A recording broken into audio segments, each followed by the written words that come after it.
Greetings and welcome to Iraq in 7 minutes. Yes, welcome. Hi.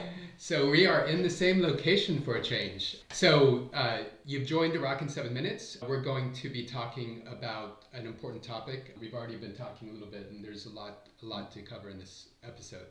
So as everyone knows, the region is very tense right now with Israel's war in Gaza, with incursions into southern Lebanon, the assassination of Nasrallah, the leader of Hezbollah, the ballistic missile attack on Israel by Iran.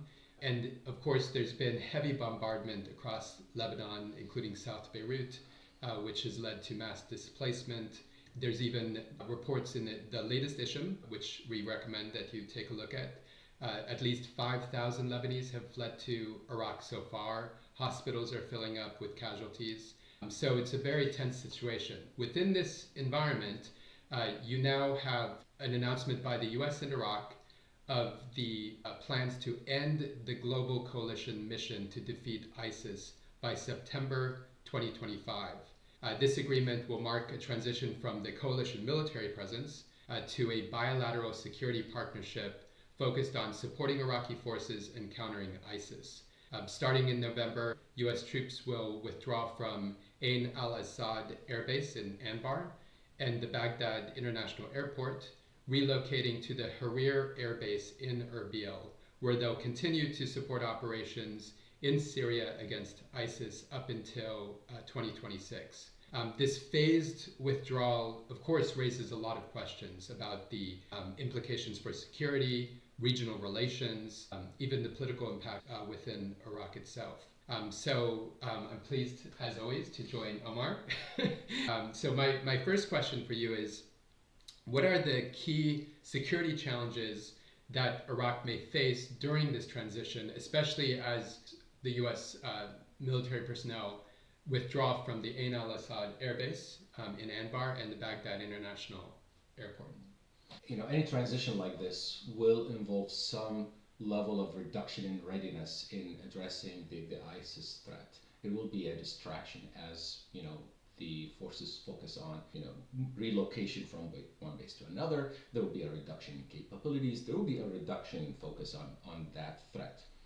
And the gradual drawdown of the coalition, I fear, is going to also result in a shift in focus in Baghdad.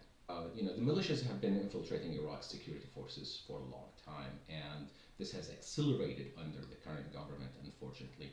And I think as they continue their entrenchment into Iraq's security command structure, we're going to see a shift away from focus on the threat of ISIS towards the adventures of these militias and their own interests, and also the interests of their main supporter, regional supporter in Iran.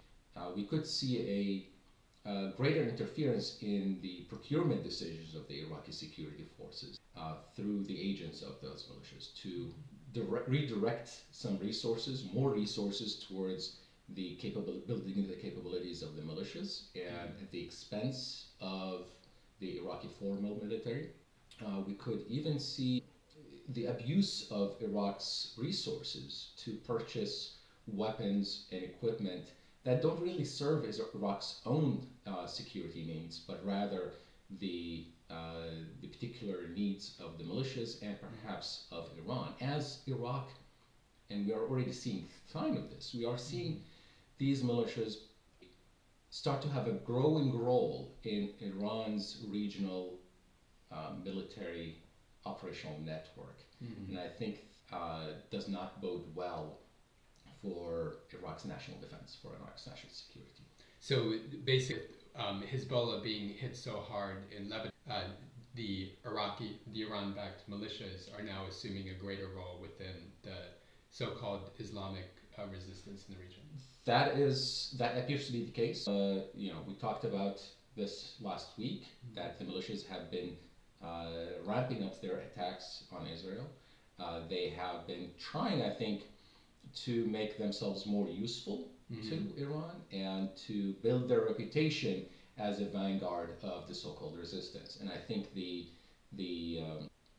the heavy blows that Hezbollah and Hamas have been dealt recently will also encourage Iran to seek to rebuild its regional network, its power projection capabilities in places where they can be a little bit more protected, at least relatively, from Israeli retribution.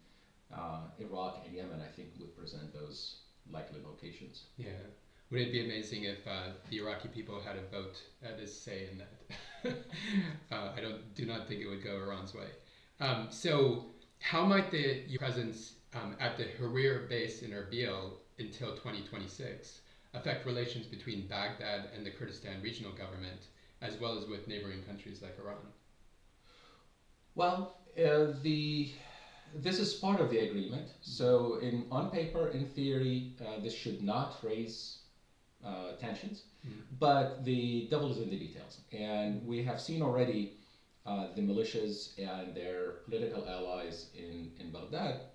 They have been making demands to alter the agreement or to add provisions to agreement that basically prohibit the United States military or the coalition from using its presence at Harir or using its other bases in Iraq that would continue after the withdrawal from Ain al-Assad and Baghdad airport. They would prohibit them from using them against Iran's proxies or against the Assad regime in Syria. So they want some provisions to restrict what kind of operations the anti-ISIS coalition can conduct. Okay. Of course, this can get complicated because what about self-defense if these militias were to attack U.S. forces in Syria or in Harir? So this is one, I think, potential source of complications and of friction down the road.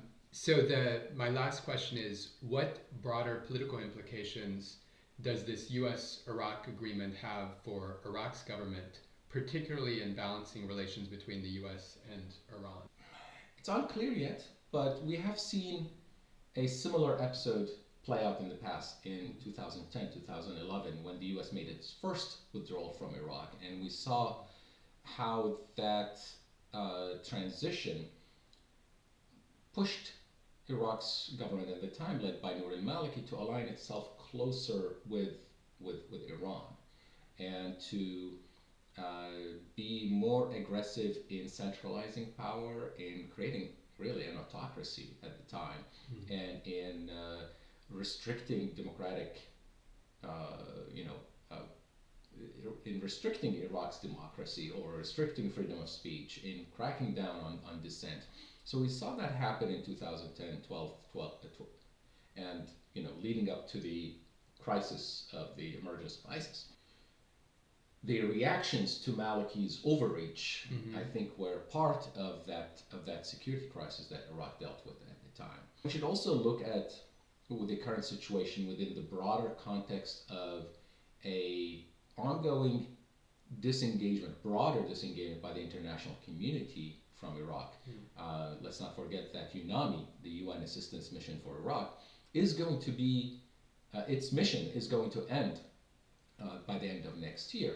So as Iraq goes into the next election, if it's going to, there's going to be less involvement by the international community. There are going to be less, let's say, moderating effect, less of a moderating effect of the U.S. presence, of U.S. security engagement. And we know that when security engagement transitions, and that often means it's going to be reduced, we're going to see other forms of engagement also undermined. We're going to see some allies perhaps leave Iraq altogether in terms of their diplomatic engagement, in terms of economic engagement, in terms of supporting economic, democratic, cultural, educational reforms. All of those things sometimes or have a tendency to be undermined when security engagement is diminished. So that is a risk that I think Iraq faces down the road. As these checks on the excesses of bad actors are removed, we could see an accelerated relapse into